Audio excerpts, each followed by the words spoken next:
தவமின்றி கிடைத்த வரமே இனி வாழ்வில். என்னாச்சு அனு, ஏன் ஒரு மாதிரி டல்லா இருக்க?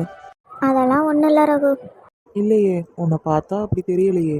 ஏதோ இருக்கு, ஆனா என்னன்னு தான் சொல்ல மாட்ற. அப்படியெல்லாம் ஒன்றும் இல்லைடா. அனு, என் பொண்டாட்டி எப்படி இருப்பான்னு எனக்கு தெரியும். சொல்லு, என்ன பிரச்சனை? அம்மா ஏதாவது சொன்னாங்களா என்ன? ஐயோ அப்படியெல்லாம் ஒன்றும் இல்லை. அத்தை ஏதாவது சொன்னாங்களா? அதெல்லாம் ஒன்றும் இல்லை ரகு. ஏன் இப்படியே கேட்குற? பின்ன எப்படி கேட்க சொல்ற? உன் ஃபேஸே சரியில்லை. இப்போ நீயா சொல்ல போறியா இல்லை நானே போய் கேட்டுக்கிறட்டுமா? ஐயோ வேணாம் வேணாம், நானே சொல்கிறேன். அது வந்து ரகு, எப்படி சொல்கிறதுன்னு தெரியல. ஆனால் என்னால் சொல்லாமல் இருக்கவும் முடியலை. என் மனசுக்குள்ளே போட்டு உறுத்திக்கிட்டே இருக்கு. நீ கேட்குறேன்றதுனால உன்கிட்ட மட்டும் சொல்கிறேன். சரி சொல்லு, நீ சொல்றது என்னன்னு தான் கேட்போம். இந்த வீட்டில் ஏதோ பிரச்சனை நடக்குதுன்னு நினைக்கிறேன். என்னடி சொல்ற? வீட்டில் என்ன பிரச்சனை நடக்குது? எல்லாரும் சந்தோஷமா இருக்காங்க. ராதாவோட மேரேஜ்ன்றதுனால ஹாப்பியா இருக்காங்க. அப்படி இல்லைடா, எனக்கு தோணிக்கிட்டே இருக்கு ஏதோ பிரச்சனை இருக்கு. நீ ஏன் சொல்லு. ராணி சித்தி இந்த மேரேஜை நிப்பாட்டுறதுக்கு என்னென்னமோ பண்ணாங்க. ஏன் மனோஜை கூப்பிட்டு கூட பேசுனாங்கல்ல. ஆமா, அதுக்கு என்ன இப்ப? அப்படி இருக்கிறப்ப ஆனால் இப்போ என்னடானா டோட்டலாக சேஞ்ச் ஆகியிருக்காங்க. அது எப்படின்னு தான் எனக்கு தெரியல. நீ என்னதான் சொல்ற? எனக்கு ஒன்றும் புரியல. டேய் மக்கு மக்கு, ராணி சித்தி இப்போல்லாம் ராதாவை கண்டுக்கிறதே இல்லை. உனக்கு என்ன பிடிக்குமோ அதை செய்யின்னு சொல்கிறாங்க. ஆனால் எனக்கு நல்லா தெரியும் அவங்களுக்கு மனோஜை சுத்தமாக பிடிக்காது. அப்படி இருக்கும்போது திடீர்னு எப்படி இந்த மாற்றம் நடக்கும்? ஒரே நாளில் அப்படி எப்படி சேஞ்ச் ஆக முடியும்? இல்லை இல்லை, எனக்கு சந்தேகமாக இருக்குது. என்னமோ நடந்திருக்கு, ஆனால் என்னன்னு தான் தெரியல. அது மட்டும் இல்லை ரகு, ராதா ரஞ்சித் ப்ரோக்கிட்ட நல்லா பேசுவா. ஏன் அவரை நல்லா கிண்டல் கூட பண்ணுவா. ஆனால் இப்போல்லாம் ரஞ்சித் ப்ரோக்கிட்ட முகம் கொடுத்து கூட பேச மாட்றா. ரஞ்சித் வந்தாலே இவ எந்திரிச்சு போயிடுறா. எப்போ பாரு ரஞ்சித்தை முறைச்சிக்கிட்டே திரியிறா. அப்படி என்ன நடந்திருக்கும்? எனக்கு நல்லா தெரியும். ரஞ்சித், ராதா, சித்தி இவங்க 3 பேருக்குள்ளே ஏதோ ஒரு விஷயம் இருக்குது. அது மட்டும் இல்லை ரகு, ராணி சித்திக்கு ரஞ்சித்தை பிடிக்காது. எப்போ பாரு ஏதாவது சொல்லி குறை சொல்லிக்கிட்டே இருப்பாங்க. ஆனால் இப்போல்லாம் ராணி சித்தி எப்போ பாரு ரஞ்சித் கூட தான் இருக்காங்க. ரஞ்சித் கிட்ட மட்டும்தான் பேசிக்கிட்டு இருக்காங்க. ரஞ்சித் என்ன சொல்கிறாரோ அதை மட்டும்தான் சித்தி பண்ணுறாங்க. அது எப்படி முடியும்? இந்த மாற்றம் எங்கேருந்து வந்துச்சு? எனக்கு ஒன்றுமே புரியலடா ரகு. இந்த வீட்டில் என்னதான் நடக்குதுன்னு தெரியல. எனக்கு தான் ஒன்றும் புரியல. உனக்கும் இந்த டவுட் இருக்குல்ல? வீட்டில் இருக்க எல்லாரையும் நல்லா நோட் பண்ணி வச்சிருக்க, ஆனால் புருஷனை மட்டும் கண்டுக்கிறது இல்லை. எனக்கு என்னமோ உனக்கு பைத்தியம் பிடிச்சிருக்கும்னு நினைக்கிறேன். என்ன? ஆமானு, எல்லாரும் சாதாரணமாக இருக்கிறத நீ ஏன் இந்த மாதிரி இருக்கும்னு கற்பனை பண்ணிட்டு பேசுறியோ என்னமோ. லூஸ் மாதிரி பேசாதடா. இதுக்கு தான் உங்ககிட்ட சொல்லக்கூடாதுன்னு நினச்சேன். நீ தானே என்ன சொல்லுன்னு கம்பல் பண்ண. சொன்னால் பைத்தியம்னு சொல்கிற. பின்ன உன்னை எப்படி சொல்கிற? நீ இப்போ பேசிக்கிட்டு இருக்கதெல்லாம் பார்த்தா பைத்தியம் மாதிரி தான் தெரியுது. எல்லாரும் கல்யாண டென்ஷனில் திரியிறாங்க, ஆனால் நீ மட்டும்தான் குறை கண்டுபிடிச்சிக்கிட்டு இருக்க. ராதா எப்படி இருக்கா? ரஞ்சித் என்ன பண்ணுறான்? மனோஜ் எங்கே போகிறான்? இதை வேவு பார்க்குறதே வேலையாக வச்சுருக்கியா என்ன? வீட்டில் நான் கூட கிச்சனில் எல்லா வேலையும் நீ தான் பார்க்குறேன்னு நினச்சேன். ஆனால் இப்போ தானே தெரியுது. என்ன தெரியுது? வீட்டு வேலை பார்க்குறதுல மட்டும் இல்லை, எல்லாரையும் கண்காணிக்கிறதுலையும் நீ கில்லாடின்னு.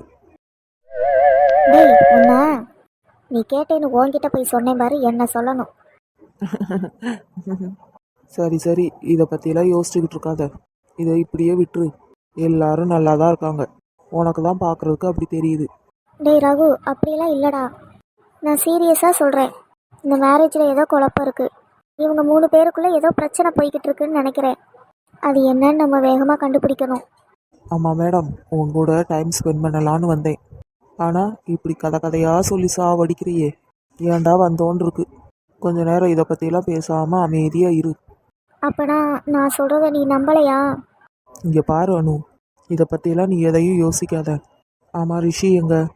அவன் இனியா கூட வெளியே விளாண்டுக்கிட்டு இருக்கான். உன்னோட ஸ்பை வேலையெல்லாம் மூட்டை கட்டி வச்சுட்டு ரிஷி என்ன பண்ணுறான்றதை மட்டும் கவனி. அவனுக்கு என்ன தேவையோ அதை மட்டும் பண்ணு, சரியா? சரி. அதை கொஞ்சம் சிரிச்சுக்கிட்டு தான் சொல்லேன். ஆனால் எனக்கு சிரிப்பு வர மாட்டேங்குதே. அடி பாவி, சிரிக்க சொன்னால் சிரிப்பு கூட வர மாட்டேங்குதுன்னு சொல்றியடி. அது சரி, ஓகே ஓகே, நான் ட்ரை பண்ணுறேன். என்னத்த ட்ரை பண்ண போற? அதான் சிரிக்கிறதுக்கு. அடி பாவி அனு, என்னையே முட்டாளாக்காத, எந்திரிச்சு போடி. Okay okay, cool cool. போதுமா? இப்பதான் என் பொண்டாட்டியை பார்க்குற மாதிரி இருக்கு. அப்போ இவ்வளோ நேரம் யாரா தெரிஞ்சிச்சு? உம்முன்னு இருக்கிற அணு எனக்கு பிடிக்கல. இப்படி சிரிச்சுக்கிட்டே இருக்க அணுவை தான் பிடிச்சிருக்கு. ஓ அப்படியா? இப்படியே நானும் டெய்லி சிரிச்சுக்கிட்டே இருந்தேன் என்ன லூசுன்னு சொல்லிடுவாங்க. என் பொண்டாட்டியை பற்றி யார் அப்படி சொல்லுவா? யார் சொல்லுவா? எல்லாரும் தான் சொல்லுவாங்க. இங்கே பாருங்கடா இந்த பொண்ணை, எப்போ பாரு சிரிச்சுக்கிட்டே இருக்கான்னு, பைத்தியம் பைத்தியம்னு சொல்லுவாங்க. அதெல்லாம் சொல்ல மாட்டாங்க. அப்படி சொன்னால் அவங்கள என்ன பண்ணுவேன்னு அவங்களுக்கே நல்லா தெரியும். ம் அப்படியா சார்? ஆமாம், என் முன்னாடியே என் பொண்டாட்டியை பைத்தியன்னு சொல்லிடுவாங்களா என்ன? இல்லை அதை கேட்டுட்டு நான் தான் சும்மா இருப்பேனா? ஒரு வழி பண்ணிட மாட்டேன். ஆமாம் ஆமாம், நீ பண்ணாலும் பண்ணுவ. போயா போ, நீயும் உன் முட்டை கண்ணும். நடந்தது எல்லாத்தையும் நானும் பார்த்துக்கிட்டு தான் இருக்கேன். எனக்கும் நல்லா தெரியும். ஆனால் நான் எப்படி இருக்கேன்? கண்டுக்காமல் இருக்கேனா இல்லையா? அது மாதிரியே நீயும் இருந்துக்கோ. ம் சரி. என்னடி ராதா, மனோஜ் என்ன சொன்னான்? இடையூறாக நிற்பவன் பாதியிலேயே சென்று விடுவான். யாரை சொல்கிறீங்க? என்ன மது, கூப்பிட்டியா? இல்லை இப்போ என்னமோ சொன்னீங்களே, அதான் யாரை சொன்னீங்கன்னு கேட்டேன். நான் என்ன சொன்னேன்? புக்கில் இருந்ததை படித்தேன். எனக்கு என்னமோ நீங்கள் புக்கில் இருந்ததை படித்த மாதிரி தெரியலை, யாரையோ சொன்ன மாதிரி தான் இருந்துச்சு. அதான் அவள் கேட்குறா. இப்போ என்ன உங்களுக்கு? நான் யாரை சொன்னேன்னு தெரியணும், அவ்வளோதானே? ஆமாம். நான் யாரை சொல்லுவேன்னு புரிகிறவங்களுக்கு நல்லா புரிஞ்சிருக்கும். என்ன ரஞ்சித் இப்படி போட்டு குழப்பிக்கிட்டு இருக்கீங்க? ஒரு புக்கு படிச்சுக்கிட்டு இருக்கிறது குத்தமா? உனக்கு என்னடி ஆச்சு? அதுக்குள்ளே மூஞ்சி எப்படி வச்சிருக்க? அதெல்லாம் ஒன்றும் இல்லை. என்னவா இருக்கும்? ரஞ்சித் என்னடானா என்னமோ சொல்லிட்டு சொல்லவே இல்லைன்னு சொல்கிறாரு. இவன் என்னடானா மூஞ்சி இப்படி வச்சிருக்கா, இவளும் ஒன்றும் இல்லைன்னு சொல்கிறா. ரெண்டு பேருக்கு இடையில என்னதான் நடக்குது? ஐயோ எனக்கு தான் பைத்தியம் பிடிக்குது. சரி சரி நீ சொல்லுடி ராதா. மனோஜ் என்ன சொன்னா? அது அது வந்து மது. என்னடி ராதா, வெக்கமா? மேரேஜை வேகமாக வைக்க சொன்னானா என்ன? ம் சொல்லிட்டாலும் என்னாச்சு? ஏன் அப்படி பார்த்துட்டு இருக்கீங்க? அதை நீங்கள் தான் சொல்லணும், உங்களுக்கு என்ன ஆச்சுன்னு. ஏன் அனு, நான் பாட்டு புக்கு தானே படிச்சுக்கிட்டு இருக்கேன். நாங்கள் ஒன்று சொன்னால் நீங்கள் ஒன்று சொல்கிறீங்க, ஆனால் யாரை சொல்கிறீங்கன்னு தான் புரிய மாட்டேங்குது. நான் யாரையும் சொல்லலையே. ஆமாம் ரஞ்சித், இப்போ யாரை சொல்லிட்டாலும்னு சொன்னீங்க? ஓ, அதான் கேட்குறியா? வேற ஒன்றும் இல்லை அனு, ஒரு இன்ட்ரெஸ்டான கதை, அதை தான் படிச்சுக்கிட்டு இருக்கேன். அப்படியா? சொல்லுங்க கேட்போம். ஒரு பையன் ஒரு பொண்ணை லவ் பண்ணுறான். ஆ. ஆனால் அந்த பொண்ணு பாவம். ஏன் என்னாச்சு? அந்த பையன் ரொம்ப கெட்டவே மது. அந்த பொண்ணு தான் அவங்கிட்ட படாத பாடுபட போகுது. கூட இருக்கிறவங்க பேச்சையும் கேட்க மாட்றா. அந்த பையனை மட்டும்தான் நம்பிக்கிட்டு இருக்கா. இவன் யாரை தான் சொல்கிறான்? என்ன சொல்கிற மாதிரியே இருக்கு. யாருக்கு புரியுதோ இல்லையோ ராதா, உனக்கு கண்டிப்பாக புரியும். அப்புறம் சொல்லுங்க. ஆனால் அந்த பொண்ணு வீட்டில் இருக்கிறவங்க அந்த பொண்ணுக்கு சப்போர்ட்டாக இதில் இருந்து காப்பாற்றணும்னு நினைக்கிறாங்க.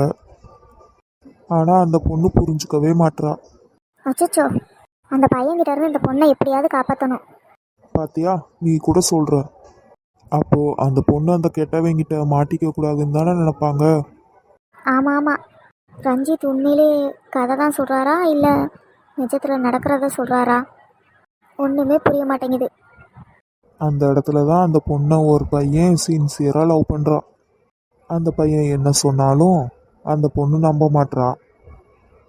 ஆனால் அந்த பையனும் அந்த பொண்ணு வாழ்க்கை கெட்டு போகக்கூடாதுன்ட்டு ரொம்ப பாடுபடுறான். அப்படி இருந்தும் அந்த பொண்ணுக்கு அறிவு இல்லை. அச்சச்சோ, இதெல்லாம் ரொம்ப டூ மச். அந்த பொண்ணு நல்லதுக்காக தானே அந்த பையன் பண்ணுறான். அப்போது அந்த பொண்ணு அந்த பையன் பேச்சை கேட்குறது தானே நல்லது. ஆமாம் மது, என்ன பண்ணுறது? அந்த பொண்ணு ரொம்ப வீம்பு பிடிச்சவ, சொல்கிறதையே கேட்க மாட்டா. எனக்கு இது கேட்க கதை மாதிரி தெரியலையே. அது என்ன அனு இப்படி கேட்குற? புக்கில் அப்படி தான் போட்டிருக்கு. ரொம்ப இன்ட்ரெஸ்டாக இருக்கேன்னு படிச்சுக்கிட்டு இருந்தேன். நீ கேட்டதுனால தான் நான் சொன்னேன். இன்னி குறை இருக்குது. ஏன்னா அந்த பொண்ணு மேரேஜ் வரைக்கும் இருக்குல்ல, குறையும் படிச்சுட்டு அப்புறமா சொல்கிறேன். சரி ரஞ்சித், கண்டிப்பாக சொல்லணும். சரி மது. ஏன்னா இந்த கதை எனக்கு ரொம்ப பிடிச்சிருக்கு, இன்ட்ரெஸ்டாக வேற இருக்கு. அடுத்து அந்த பொண்ணு என்ன முடிவு பண்ணான்றதை என்கிட்ட சொல்லுங்க. அது எனக்கும் தெரியல. என்ன? அது அது வந்து அனு, கதையை இன்னும் நான் முழுசாக படிக்கலையே, அதான் சொன்னேன். ஃபுல்லாக படித்தா தானே எனக்கும் தெரியும். படிச்சுட்டு குறைய சொல்கிறேன். அந்த பொண்ணு நிச்சயம் பண்ண பையன் கூட போகிறாளா, இல்லை லவ் பண்ணுற பையன்தான் வேணும்னு சொல்கிறாளான்றதை நான் படிச்சுட்டு சொல்கிறேன். சரி. Very interesting story. இல்லை ராதா, எனக்கு பிடிக்கல. ஏன் ராதா உனக்கு பிடிக்கலன்னு சொல்கிற? அந்த பொண்ணு மனசில் எவ்வளோ ஆசை இருந்துச்சோ, நிச்சயம் பண்ண பையன் தானே வேணும்னு நினப்பா. திடீர்னு வந்து லவ் பண்ணுறேன்னு சொன்னா எல்லாத்தையும் விட்டுட்டு அந்த பையன் கூட போயிடுவாளா என்ன? இதில் இன்னொரு விஷயமும் இருக்கே. அது என்ன? அந்த பையன் லவ் பண்ணுறான்றதுனால இவன் மேலே பழி சொல்லக்கூட வாய்ப்பு இருக்கே. என்ன இவளும் குழப்புறா? நம்ம யார் சொல்கிறத நம்புறது? அதனால தான் சொல்கிறேன், லவ் பண்ணுற பொண்ணு கிடைக்கிறதுக்கு என்ன வேணாலும் பண்ணுவாங்கல்ல. அப்போ அந்த பையன் மேலே பழி சொல்லவும் வாய்ப்பு இருக்கே. ஆமாம், ராதா சொல்கிறதும் கரெக்டு தான். எவ்வளோ கனவோடு காத்துக்கிட்டு இருப்பான் அந்த பொண்ணு. தனக்கு நிச்சயம் பண்ண பையனோட தான் கல்யாணம் நடக்கணும்னு அந்த பொண்ணு ஆசைப்படும்ல. ராதா, இது கதைக்கு உரிய ஸ்டோரியை சொல்கிறியா இல்லை வேறு எதுவும் இருக்கா? ரஞ்சித் சொன்னதுக்கு தான் பதில் சொல்கிறேன். வேணாலும் பாரு, அந்த புக்கில் அப்படி தான் இருக்கும். என்னமோ எனக்கு ஒன்றும் புரியலை போங்க. நீங்கள் 2 பேரும் சொல்கிற கதையே எனக்கு புரியலை. அது புரியிறப்ப புரியும் அனு. சரி, நீங்கள் பேசிக்கிட்டு இருங்க, எனக்கு உள்ள வேலை இருக்குது, நான் போகிறேன். சரி ரஞ்சித், நீங்கள் மிச்ச ஸ்டோரியை படிச்சுட்டு எனக்கு சொல்லுங்கள். ராதா சொன்ன மாதிரி இருக்கா இல்லை நீங்கள் சொன்ன மாதிரி இருக்கான்னு நானும் தெரிஞ்சுக்கிறேன். ஓகே மது. ரஞ்சித், நீ பண்ணுற எதுவுமே சரியில்லை. என்ன கதைன்னு சொல்லி மனோஜை பற்றி சொல்லிக்கிட்டு இருக்கியா? ஓ, உனக்கு அந்த அளவுக்கு அறிவு இருக்கா? பரவாயில்லையே, புரிஞ்சுக்கிட்டேயே. அதுதான் உண்மை. உண்மையை தானே சொன்னேன். போதும் ரஞ்சித், திரும்ப திரும்ப உனக்கு நான் சொல்லிக்கிட்டே இருக்க முடியாது. இனிமே மனோஜை பற்றி பேசாத. சரி விடு, பேசல. சே, உங்ககிட்ட பேசக்கூட எனக்கு இஷ்டம் இல்லை. போடி, பெருசா பேச வந்துட்டா. அவனை பற்றி சொன்னோன்னே அப்படியே உனக்கு கோவம் வருதோ? நானும் எத்தனை நாளைக்குன்னு பார்க்குறேன்.